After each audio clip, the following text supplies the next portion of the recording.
Poor Waitress signed a contract marriage with Millionaire CEO, but wedding night changed everything.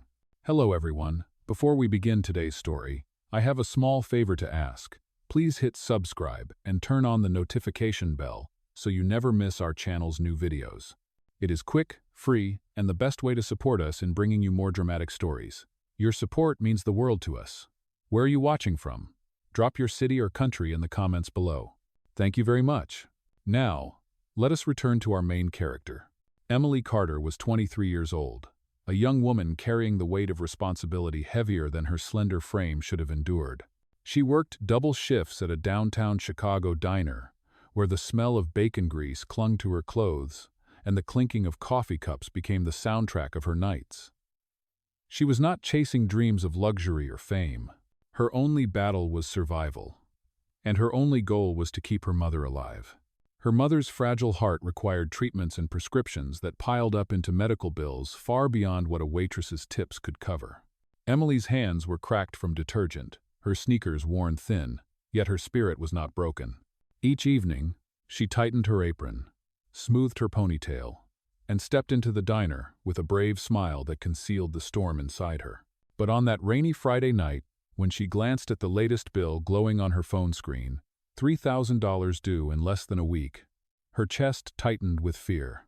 While Emily carried plates of greasy burgers, another story unfolded only a few blocks away. In a glittering skyscraper of steel and glass, Alexander Grant, the 32-year-old CEO of Grant Enterprises, faced his own crisis. His father's sudden death had left him the heir to a billion-dollar empire. But the will came with one cruel condition. He had to be married before the next fiscal quarter, or he would lose control of the company to a board eager to push him aside. Alexander was a man used to commanding boardrooms, not weddings. To him, marriage was nothing but a liability, another contract that others would use to trap him. He despised the gold diggers who hovered near him at every gala, whispering about his wealth. He needed a solution, someone who would never fall in love, never ask for more, never threaten his empire. That very night, fate placed him in Emily's path. Fleeing the flash of paparazzi cameras outside a charity event, Alexander slipped into her diner, the wrong man in the wrong place. He sat in a cracked vinyl booth, his tailored suit, a sharp contrast to the weary truckers and nurses sipping cheap coffee. Emily approached with her notepad, not even glancing twice at his expensive watch or sharp jawline. When she poured his coffee, a single drop splashed onto his sleeve. She gasped softly, apologized, and reached for a napkin with genuine concern. Alexander, so used to false smiles and calculated words, saw something different in her eyes. She did not recognize him. She did not care about his fortune. She was simply kind. For Alexander, that moment planted an idea both dangerous and absurd. For Emily, it was just another customer, another long night. Neither knew that within days, his desperate need and her desperate debt would collide, and the contract that bound them would begin as a lie only to set the stage for a wedding night that would change everything. Emily did not think about the man in the expensive suit again until 3 nights later. The diner was nearly empty, rain tapping against the glass windows, when Alexander Grant returned. This time, he did not come to escape cameras. He came with a purpose. His presence filled the room like a storm. Emily froze for a second before gathering her courage and walking toward his booth with the same notepad in her hand. "Coffee again?" she asked politely, trying to mask the exhaustion in her voice. Alexander's eyes fixed on her, sharp and assessing. "Not tonight. I came here to see you." Emily blinked in surprise. "Me?" She glanced around as if he might be speaking to someone else. He leaned forward. "I have a proposal. It will sound unusual, but I want you to listen before you refuse." Emily frowned. Men with proposals in diners rarely meant anything good. She crossed her arms, wary. "What kind of proposal?" He spoke in a low, even tone, as if delivering a business deal. "Marriage. A contract marriage. You would be my wife in name only. There would be terms, boundaries, and an end date. 90 days? Perhaps 6 months. In exchange, I will pay for your mother's medical bills in full and provide financial security you could never dream of earning from this diner." Emily's mouth went dry. She stared at him, searching for a trace of humor, some sign that this was a cruel joke. But his expression was calm, serious, almost cold. "You must be out of your mind," she whispered, shaking her head. "You do not even know me. Why would you want a stranger to marry you?" Alexander's jaw tightened. For the first time, she noticed a shadow in his eyes, the kind that only comes from pressure and sleepless nights. "Because I cannot afford to marry anyone who actually wants me. Every woman in my world has an agenda. They want my money, my power, or my name. I need someone outside of that world. Someone temporary. Someone who understands this is not love, it is business." Emily let out a short, bitter laugh. "You think I am safer? That because I am poor, I will not care about money?" He did not flinch. "You care about survival, not greed. That is different. I saw it in your eyes when you spilled coffee on me. You apologized like it mattered. That is rare." The rain outside grew heavier, a steady drumbeat on the diner roof. Emily gripped the edge of the booth, her mind spinning. On one hand, the idea was absurd, dangerous, insulting. On the other, her mother's neck surgery was looming, and the hospital would not wait for pride or dignity. She swallowed hard. "Even if I considered this, what exactly are the terms?" Alexander pulled out a leather folder, sliding it across the table. Inside was a crisp contract with typed clauses. No intimacy required. Public appearances mandatory. Confidentiality absolute. Duration 90 days, with the option to extend if necessary. At the end, a substantial payment and a guarantee that her mother's medical debt would be erased. Emily's hands trembled as she skimmed the pages. The words looked like chains, yet behind them gleamed a key to survival. She raised her eyes to him. "And if I say no?" Alexander's voice was calm but unyielding. "Then you walk away and continue your life here. But if you say yes, your mother lives without fear of bills, and you step into a world you will never otherwise touch. It is your choice." The diner felt suddenly too small, the walls pressing in as thunder rolled outside. Emily's breath caught in her throat. She wanted to run, yet part of her could not ignore the possibility of salvation hidden inside this dangerous deal. With her heart racing, she whispered, "This is madness." Alexander's reply was immediate, his tone final. "It is survival, for both of us." Aitiwang. The waitress and the millionaire stared at each other across the table, two strangers standing at the edge of a decision that would bind them in ways neither could yet imagine. The night after Alexander presented the contract, Emily barely slept. She sat at the small kitchen table in her apartment, the thin light of a single lamp casting shadows across the unpaid bills scattered in front of her. Her mother's weak cough echoed from the bedroom, a reminder of how urgent the situation had become. Emily pressed her hands against her face, whispering to herself that no sane woman would agree to such a deal. Yet every time she tried to push the thought away, the image of those hospital invoices pulled it back. By morning, she found herself standing in front of the glass doors of Grant Enterprises. The skyscraper towered above her, intimidating and gleaming under the Chicago Sunday. Dressed in her plain blouse and borrowed heels that pinched her toes, she felt as though she had wandered into another universe. Inside, polished marble floors reflected the light like a mirror, and every person who passed wore suits worth more than her entire month's paycheck. Alexander's assistant greeted her with a clipped tone, ushering her into a private conference room. Minutes later, the CEO himself entered, looking as collected and sharp as if the previous night's strange conversation had been nothing more than a business transaction. His gaze landed on her with quiet calculation. "You came," he said simply, sliding into the chair across from her. Emily straightened her back, trying to steady her voice.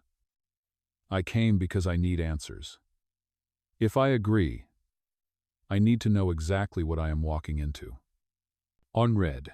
Alexander opened the folder again, this time going through the terms out loud. Clause 1. Confidentiality. You may not speak of this arrangement to anyone. Clause 2. Appearances. We will attend family events, galas, and press conferences together as husband and wife. Clause 3. Living arrangements. You will move into my residence. Separate bedrooms, unless circumstances demand otherwise. Clause 4. Duration. 90 days. At the end, you will receive the payment stated here, and the guarantee of your mother's medical care. Emily listened, each clause feeling like another lock clicking shut around her freedom. Yet one line caught her attention more than the rest. Separate bedrooms, she repeated slowly. So there will be no expectation of intimacy. Alexander's expression did not change. Correct. This is not about desire. It is about strategy.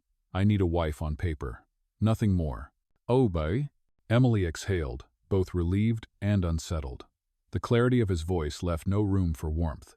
She studied his face, wondering if there was any trace of a man beneath the polished CEO. What about your family? She asked softly. What if they discover this is fake? His jaw tightened. They will not. My mother believes in appearances. As long as she sees a wife by my side, she will not question further. The board will have no leverage.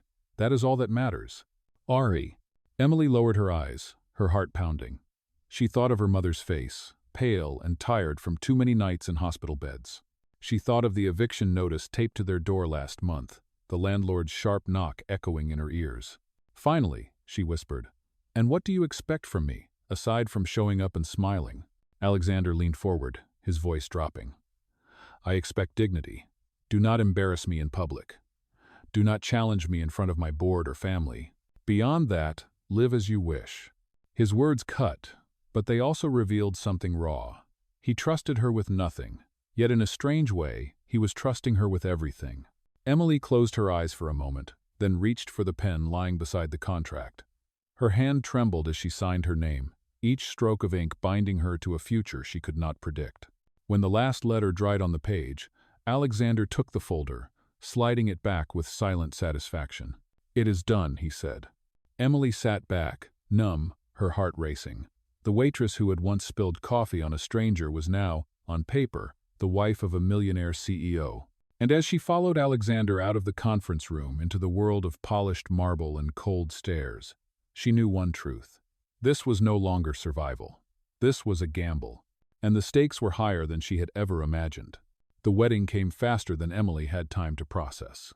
Within 1 week of signing the contract, she found herself dressed in a borrowed white gown, standing in the middle of a grand hotel ballroom filled with flowers, chandeliers, and hundreds of curious eyes. Cameras flashed from every direction. The reporters whispered, the socialites smirked, and Alexander Grant stood tall beside her, as if nothing in the world could shake him. Emily's heart pounded in her chest. She had been a waitress in a greasy diner just days ago.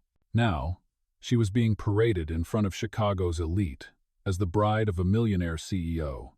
Every gaze felt sharp, slicing into her skin, questioning why a girl like her was standing where powerful daughters of wealthy families had dreamed of being. The ceremony itself was brief, almost mechanical.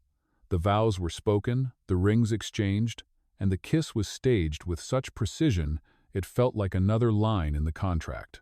Alexander's lips barely brushed hers, his expression unchanged, his hand steady but cold against hers. To the audience, it was a display of devotion. To Emily, it was theater, and she was the unwilling actress. But the whispers did not stop. As they walked hand in hand through the ballroom, guests leaned toward one another, their voices carrying just enough for Emily to hear. "She is just a waitress. Can you believe it? Look at her dress. It is nothing compared to the others. Dantes, he must be desperate. This is a scandal waiting to happen." Emily's cheeks burned, but she kept her head high, refusing to let them see her break. She clung to the one rule she had promised herself to follow: dignity. No matter what, she would not let them humiliate her. At the reception, Alexander introduced her to his board members and family. His mother, a stern woman in a shimmering gown, offered a thin smile that did not reach her eyes.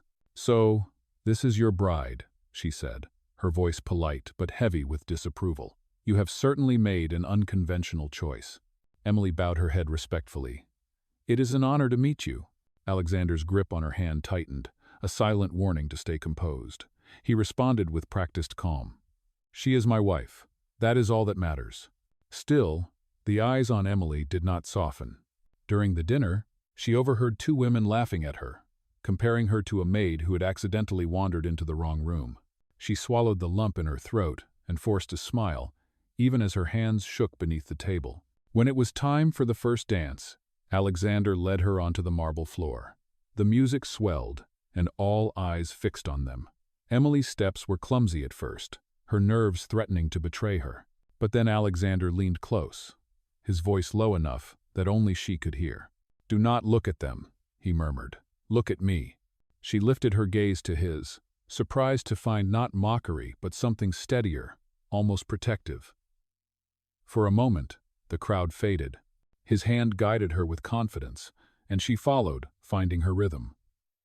The whispers dulled, the laughter blurred, and the girl from the diner danced like she belonged beneath the chandeliers.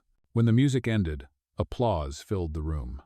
Emily knew many clapped out of obligation, but she also knew she had not faltered. She had survived her first test in his world. As they left the ballroom, Alexander's mask of composure never slipped. But once they were alone in the limousine, Emily turned to him, her voice quiet but firm. "I heard everything they said tonight. About me. About us. Do you ever wonder if this charade can hold?" Alexander's eyes flickered with something unreadable before he replied. "It will hold because it must. Let them whisper. In 90 days, none of this will matter." Emily stared out the window, her reflection blurred by raindrops. 90 days sounded short, but under the weight of society's judgment, it already felt like a lifetime. And as the city light streak passed, she realized the hardest battles of this marriage were not written in the contract at all. They had only just begun. Emily's first night inside Alexander's penthouse felt like stepping into a world she had no map for. The elevator doors opened to reveal a space so large it could have swallowed her entire apartment building. Floor-to-ceiling windows looked out over Chicago's glittering skyline, while sleek furniture gleamed under soft lighting. Every detail whispered wealth, power, and a life far removed from her own. Alexander guided her through the penthouse with the efficiency of a tour guide rather than a husband. "This is your room," he said, stopping before a guest suite nearly the size of her entire apartment. "My room is down the hall. We will maintain separate spaces, as agreed." Emily nodded, clutching her small suitcase against her chest. She felt like an intruder walking into a museum where nothing was meant to be touched. "Thank you," she whispered, though the words sounded hollow. When Alexander left her alone, she sat on the edge of the plush bed, staring at her reflection in the ornate mirror. The girl looking back at her seemed out of place, wearing a wedding ring that sparkled far more than the rest of her life combined. She whispered to herself, 90 days. Just 90 days. Oi. The following morning, reality began to settle. Their lives were a performance now. Over breakfast, a table spread with food prepared by staff. Emily barely touched her plate. Alexander read through financial reports, his attention sharp, his words brief. Yet every so often, he glanced at her as though measuring how well she could fit into the role of a millionaire's wife. Later that week, Alexander brought her to a corporate gala. The ballroom was filled with investors, politicians, and socialites. Cameras followed their every step. Emily wore a gown his assistant had chosen, but despite its elegance, she still felt the eyes of the crowd piercing her, searching for flaws. A board member's wife leaned toward another woman, her whisper sharp enough for Emily to hear. "She is nothing but a poor girl in borrowed silk. This will never last." Emily's cheeks burned, but she straightened her shoulders. When Alexander introduced her to his business partners, she smiled politely, listened carefully, and spoke with dignity. She refused to let their condescension break her. That night, when they returned to the penthouse, Emily retreated to her room. She thought Alexander would ignore her, but instead, he appeared at her door. He leaned against the frame, his expression unreadable. "You did well tonight," he said. "Better than I expected." Emily lifted her chin. "I did not do it for you. I did it because I refused to let them treat me like I am less than human." For the first time, something softened in his gaze. Most people crumble under pressure like that. You did not. Their eyes met, and the silence between them felt heavier than any words. Emily broke it first, stepping back into her room. "Good night, Alexander." The days that followed revealed glimpses of the man beneath the cold exterior. She noticed the way he stayed late at the office, coming home with tension etched into his shoulders. She caught him standing alone on the balcony some nights, staring at the city as though it carried all his burdens. He rarely spoke of his father, but when he did, His voice carried a grief he tried to bury under steel. One evening, when she brought him a cup of tea to the study, he looked at her with surprise. "No one has ever done that for me," he admitted quietly. Emily frowned. "No one? Not even your family?" He shook his head, his eyes fixed on the steam rising from the cup. "Family is complicated. They see me as a title, not a son." Her chest tightened at his words. She had signed the contract for survival, but in that moment, she saw a man carrying a loneliness just as heavy as her own struggles. Though the contract declared their marriage a transaction, life inside those 90 days was already twisting into something far less simple. Behind closed doors, away from the whispers of society, two strangers were beginning to see one another, not as waitress and millionaire, not as contract and clause, but as people bound by wounds the world could not see. Neither dared to name it yet, but the first cracks in the walls around their hearts had begun to show, and once the walls broke, no contract in the world could contain what was waiting to rise.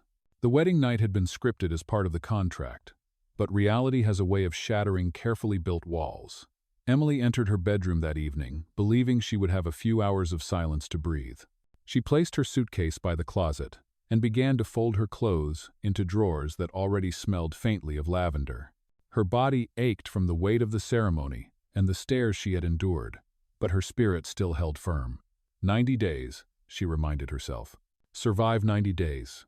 A knock at the door startled her. She opened it to find Alexander standing there, his jacket off, his tie loosened.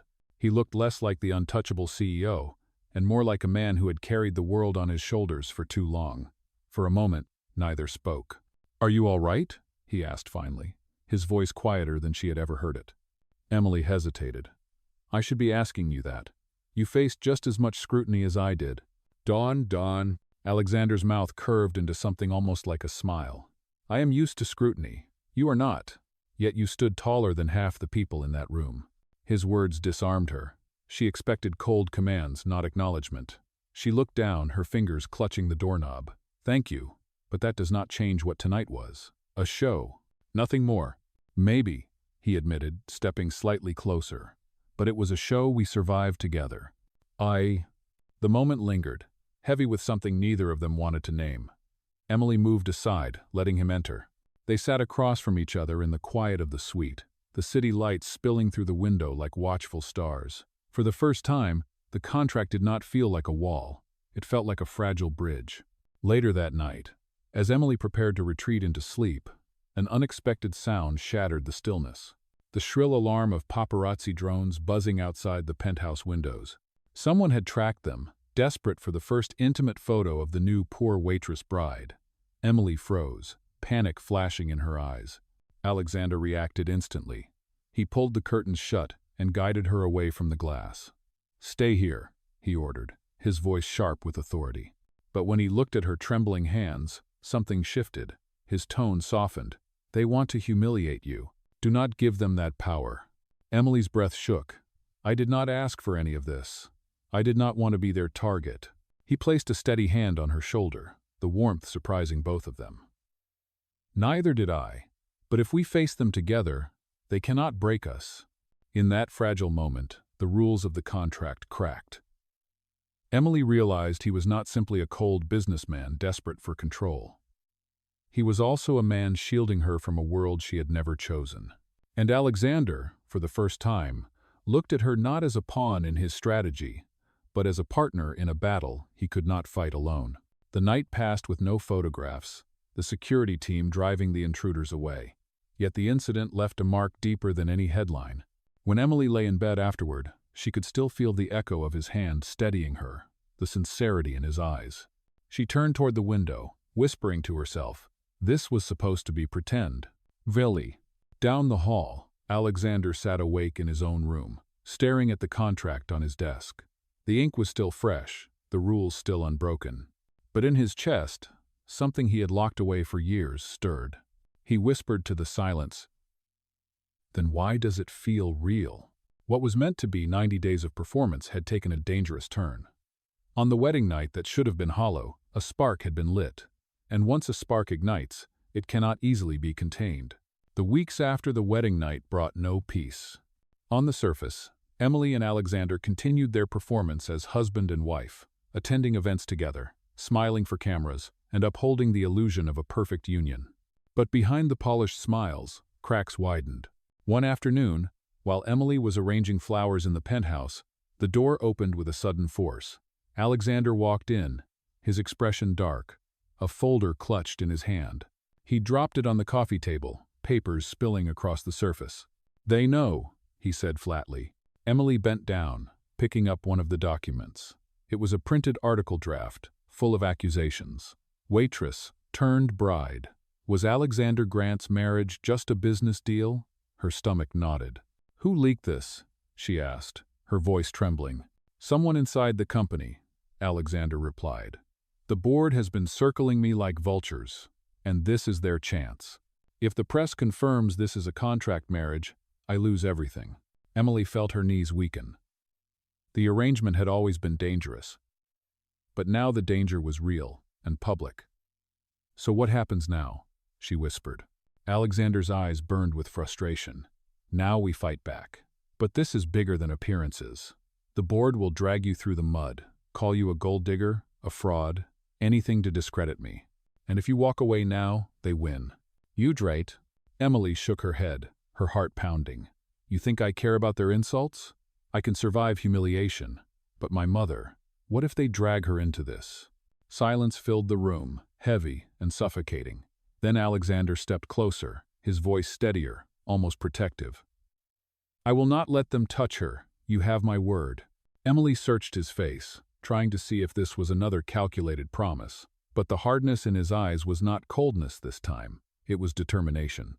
The following evening, they attended a charity gala, knowing the press would be watching closely. The room buzzed with whispers before they even entered. Emily clung to Alexander's arm, not out of fear, but out of defiance. When a reporter shouted, "Is your marriage real, Mr. Grant? Or is it just business?" Alexander stopped, turned to face the cameras, and pulled Emily closer. "This is my wife," he declared, his voice ringing across the room. "And anyone who questions that will answer to me." So, he kissed her then, not the staged brush of lips from the wedding, but a kiss fierce enough to silence the murmurs for a breathless moment. Cameras flashed wildly, capturing every second. Emily's heart raced, her mind spinning. The kiss was supposed to be for the cameras, just another performance. But as she looked into his eyes afterward, she saw no calculation. What she saw terrified her more than any rumor. She saw truth. And that truth meant their carefully built contract was unraveling faster than either of them could control. The fallout from the gala came swiftly. By morning, headlines screamed across every newspaper and online feed. Alexander Grant defends his waitress wife. Contract marriage or true love? The kiss that silenced the room had ignited a storm. Inside the penthouse, Emily paced the living room, phone buzzing nonstop with messages from unknown numbers, some cruel, some curious. She turned to Alexander, who sat at the table with his laptop open, speaking sharply into his phone as he managed the crisis with his board. "They are calling for an emergency meeting," he said after hanging up. "Half the directors want me removed. They claim my marriage is reckless, a liability to the company's image." Emily's chest tightened. "So they will use me as their weapon." Alexander's jaw hardened. "They already are." He slid a folder toward her, filled with tabloids printing every detail of her past. Old addresses, photos of her working in the diner, even her mother's hospital records. "They will drag your life into the dirt just to get to me." Emily's hands shook as she flipped through the pages. The world that had ignored her poverty now wanted to expose it, to turn her struggle into a spectacle. Tears burned her eyes, but she blinked them away. This was supposed to be temporary, 90 days. Now it feels like a war I never agreed to fight. Alexander stood, his voice steady. "You are not fighting alone. I will protect you. No matter what. It costs me." Emily looked at him sharply. "Why? This was a contract. You do not owe me more than what you promised." He met her gaze without flinching. "Because somewhere along the way, this stopped being about a contract." The words hung in the air, heavier than any signature on paper. Emily turned away, her heart racing. She wanted to deny what she felt building between them, But the memory of his kiss at the gala, the fire in his eyes when he defended her, refused to leave her. That night, Alexander attended the emergency board meeting. Emily waited in the penthouse, pacing, replaying every headline, every whisper, every stare from the ballroom. When he finally returned, his shoulders were tense, his face shadowed. "They tried to push me out," he said quietly. "They claimed my marriage made me unfit to lead. But I reminded them that leadership is not about appeasing gossip. It is about results. And I am still the one keeping this company alive." Emily searched his face. "And what about us? What do we do now?" Alexander exhaled, his voice low but certain. "Now we stop pretending. If they want a war, then let us give them the one thing they cannot fight, something real." Emily's breath caught. She had stepped into this arrangement with chains of ink and signatures, but in that moment, she realized the contract had already burned away. What remained was something far more dangerous. It was love, and love was no longer part of the bargain. It was the choice that could change everything. The storm that had threatened to destroy them reached its peak in the weeks that followed. Reporters swarmed every event, tabloids churned out fresh rumors daily, and whispers inside the boardroom grew louder. Yet through it all, Emily and Alexander stood side by side. What began as a performance of survival now carried a weight neither of them could deny. The decisive moment came during the annual shareholders' meeting. Hundreds of investors gathered, their eyes sharp and their questions ruthless. Rumors about the Waitress bride had shaken confidence in the company's image, and whispers of Alexander's removal filled the air. As he stepped onto the stage, Emily sat in the front row, her heart pounding. One director rose, his voice sharp. "Mr. Grant, the marriage clause in your father's will was meant to prove stability and character. Yet here you are, with a wife chosen from a diner. Do you expect us to believe this is anything but a sham?" The room erupted in murmurs. Emily's cheeks burned, but before she could lower her gaze, Alexander stepped forward. His voice carried through the hall, firm and unshaken. "You are right about one thing," he said. "I did not marry for appearances. I did not marry for status. I married Emily because she was the only person who treated me as a man, not a bank account or a title. Call it unconventional, call it reckless, but I will call it what it is, real. This marriage began as a contract, yes, but it has become something more powerful than any contract could hold. I will not apologize for that. And if this board would rather have a puppet than a leader who stands by truth, then remove me." Silence fell over the room. Cameras flashed. And in that silence, Emily felt her heart break open. This was no longer about survival or obligation. This was about love, declared in the one place where it mattered most. When the meeting ended, the vote fell in Alexander's favor. He remained CEO. But more than that, he had claimed their marriage openly, destroying the whispers that once tried to shame them. Outside the building, reporters crowded around, shouting questions. Alexander did not hesitate. He pulled Emily close, his arm firm around her shoulders. "This is my wife," he said to the cameras. "Not a contract, not a scandal, not a mistake. My wife." The world watched as he kissed her again, not out of strategy, but out of love. And this time, Emily kissed him back without fear. That evening, as they stood together on the balcony of the penthouse, the city glowing beneath them, Emily whispered, "I thought this would end in 90 days. Alexander smiled, his hand closing over hers. "So did I. But some things are not written in contracts. Some things are written here." He placed her hand over his heart. Emily leaned against him, the weight of the past months melting away. The waitress and the millionaire, bound first by survival, had chosen each other for something far greater. The contract was over, but their story was only beginning.